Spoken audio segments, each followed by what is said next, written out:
नबी पाक अलैहिस्सलाम एक कबीले की सुलह कराने चले गए। फरमाया अगर मुझे देर हो गई तो अबू बकर से कहना जमात करा दे।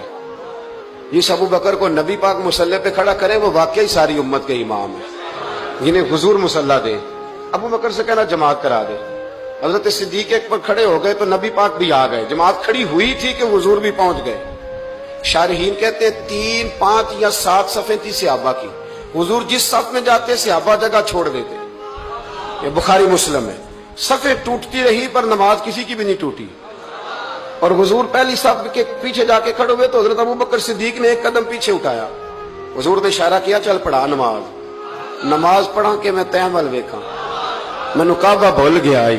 भुल गए नहीं सब सौम सलाता एक को यार द फिक्र पे आई।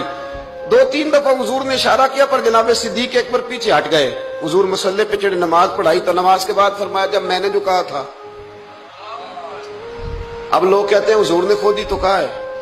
तो हुजूर फरमाने लगे अबू बकर जब मैंने जो कहा था कि जमात कराओ तो क्यों नहीं कराई, बुखारी है। हजरत सिद्दीक अकबर ने हाथ बांधे तो रो पड़े। अर्ज करने लगे हुजूर अब अबू काफा के बेटे की इतनी जरूरत तो नहीं ना कि नबी पाक के मुसल्ले पे खड़े होकर नमाज पढ़ाए।